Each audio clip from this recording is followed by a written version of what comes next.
Thanks for watching, guys. Make sure to let me know down in the comments what you're thinking of the Habs offseason so far. Do you think we're done, or is there more to come?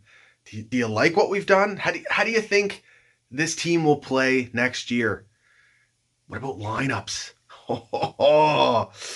But yeah, we got big minutes to replace from Phil and Weber. But you know what? I think the most important thing today is Montreal didn't get themselves into any trouble. Bergevin was responsible with the money. We've got just under 8 million cap left once you chuck Weber onto long-term injured reserve. So some flexibility there to still improve the roster. And it can't be understated how valuable cap space is.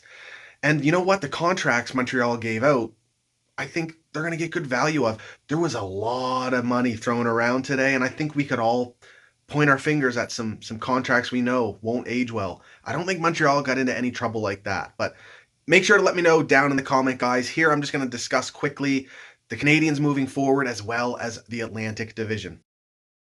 I'm I'm pleased. I'm very pleased with the look of our forward group. You know, like I mentioned in a previous video, could be some growing pains in the short term down the middle. That could be an area we'd like to address. Maybe get a third line C in there, or even just another bottom six center. But I am looking forward to the centers getting our young centers, KK and Suzuki, and even Evans getting bigger roles. So I like that. I also like that they're supported with veteran scoring, offensively dynamic wingers as well as strong defensive wingers as well. You got Gallagher, strong defensively, but can put up 30 goals.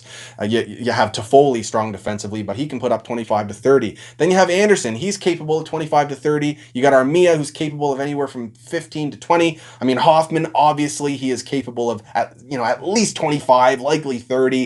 So this is a lot of really good support for these young centers. Wouldn't mind seeing Corey Perry signed, but I don't know where he fits now. I think we've got just about as many wingers as we can handle at this point. I've seen some people say we have too many. I'd have to disagree with that. I think, Lehkonen and Byron kind of shared, bottom pair minutes. I don't know. Maybe there is a trade that could happen for Paul Byron, maybe even Lehkonen, but I'm happy to move into next season with them as well. I love the way that Lehkonen plays. He's so strong defensively. He's a key to our penalty kill along with Yoel Armia. So is Paul Byron. I think this is great depth in case of injury. So I really like our forward group. I do get the argument that we are paying our bottom six forwards quite a bit of money, but at least in the short term, I think we can get away with it thanks to having Cole Caulfield on an entry level deal under $1 million for a couple more seasons here. He is going to be capable of putting up maybe 25, 30 goals out of the gate. We'll have to wait and see. I don't want to put too much pressure on the kid, but he has quite the finish as we've seen so far. So I think we can get away with paying our depth guys a little more while we have Caulfield on the cheap. Defense. Um, Definitely could use some more puck movement ability on the back end. Jeff Petry's going to have a heavy load on his back in that sense, transitioning through the neutral zone. Defensively, though, this team is very, very strong and reliable. It's going to be hard for teams to cycle against us in the defensive zone and get prime scoring opportunities. I like that our big three defensemen now, Savard, Edmondson, and Sherratt, will do a great job protecting Carey Price and Jake Allen. And you know what? This team has a lot of young talent coming up as well. Romanov could take a step forward in terms of his offensive ability. Norlinder may make the team next year. And then beyond that, beyond next season, there's Harris, Struble, among others, Caden Gooley, and of course Logan Mailloux. But those two are probably a little further out, especially Logan. But you know what? I'm comfortable with the decor, but that's the area I think of this team that you may see addressed preseason, or maybe in the next few days, but more likely preseason or maybe even at the trade deadline next year. Get someone who can, move the puck more. Bergevin even said it himself, in a perfect world, he'd like to add another puck-moving defenseman. But, I mean, at the same time, where are the minutes going to go? I don't know. I like the idea of Romanov getting a chance to thrive. You know what? I think he's done an okay job. The odd time he's got to quarterback a power play, and how are you going to get better at it if you don't have that opportunity? So, and Chris Weidman as well, the ad from him, that could help specifically on the power play in an offensive role. So I'm comfortable with the D, but it definitely could be improved over time.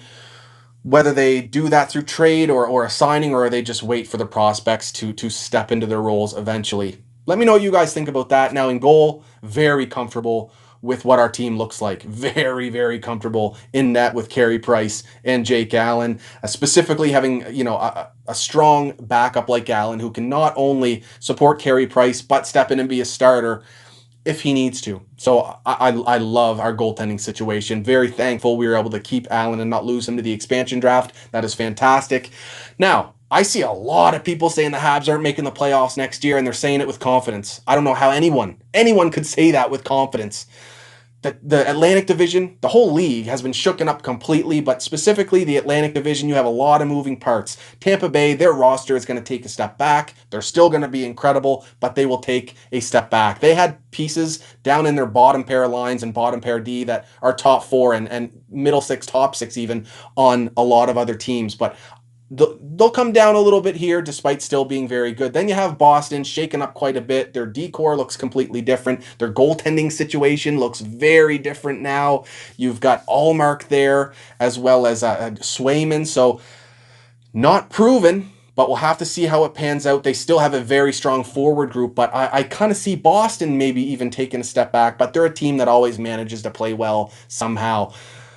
Gotta think that probably Tampa and Boston may be the strongest teams in the Atlantic, specifically Tampa, but it's hard to say. And then after that, you have Toronto, Montreal, Florida, and Ottawa, who to me are all kind of on a similar playing field, maybe with Florida and Toronto, Montreal leading the pack, leaving Ottawa there. But, Toronto, losing Hyman that's a huge loss for them. I know Leafs fans weren't going to want him signed to that contract, but the actual loss of the player, that is massive. I mean, he was a very crucial player for the Toronto Maple Leafs. He's one of few players for them that gets dirty, goes to the corners, retrieves pucks for their skilled forwards. They are going to miss him a lot on that top line. I cannot understate that enough. Not only that, they lose Frederik Andersen, who's a proven starter who can play well over 50 games.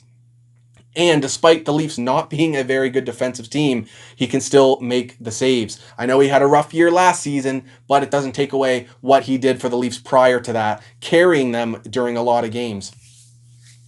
And they're left with Jack Campbell and now new signing Peter Mrazek. And Mrazek played very well under Carolina, who had one of the best defensive groups in the entire NHL with Slave and Hamilton, among many others. They were such a strong defensive team while Mrazek was there, and he posted good numbers with them. So is he going to be able to do that with the Leafs and how they typically play defensively? I know they've improved with their last offseason, not this one, but the last one. But, we'll have to wait and see. It's unproven. And Jack Campbell as well. I mean, he hasn't really been a true starter his entire NHL career. So there's some question marks there. Toronto's still going to be a really good team. I'm not taking that away from them. But I wouldn't be overly confident they're a automatic playoff team. They could be a wild card team. They could barely miss, depending on how the Atlantic Division plays out. There's a lot of strong teams in the Atlantic Division, including a team like Florida. But again, lots of moving parts there. They lost their you'd call them, they got Bobrovsky still, but Dredger really was their starter. He put up insane numbers last year in net for them, and now he's gone to Seattle. So there's the question marks there as well for Florida, also losing Keith Yandel. So, it's hard to say. It's hard to say. And then Ottawa is definitely on the rise. I still think, down the middle, they're not the greatest. And they're still very inexperienced. The defense definitely needs some work as well. But tons of young talent. They got to watch out for the sophomore slumps. But this is a team on the rise. So they're going to give people a lot of problems, or they're going to give teams a lot of problems next season as well. They've really done a great job developing a strong, hardworking culture in Ottawa. And, for a Canadian franchise, despite them being a rival, you like to see that. That's how you win hockey games, having that type of culture in your room. So watch out for Ottawa next year as well. And then Montreal, I like how we look. I really do. I know, the loss of Phil and especially the loss of Weber are going to hurt, but I think we've done a good job, especially on defense, replacing what Weber brought. And you know what? We're a very young team as well. We're adding Cole Caulfield for a full season, his rookie season. You know, he can definitely pot quite a few goals, and I think he will right at the bat for Montreal. Hoffman is a huge add. Montreal's going to score next year. They no doubt will score. The power play will be strong, and as long as they can continue to play well defensively, 5-on-5, and responsibly, most importantly, 5-on-5, I think we're going to be a great team, and we're also going to give our rivals in the Atlantic Division a very tough time. So, you know what? I can definitely see Tampa Bay making the playoffs. I could likely see Boston making it. And after that, though, I mean, I think it's, there's 2 spots left for, 3 or 4 teams. It's going to be tight.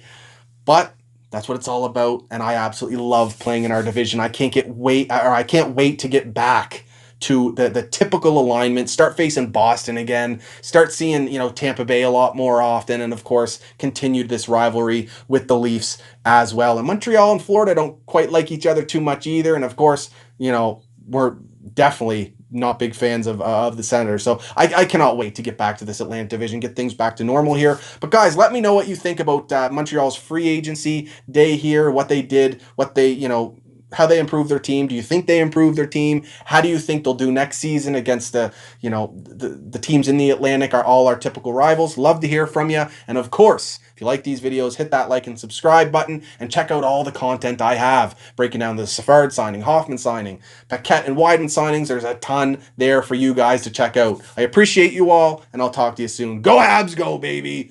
Woo!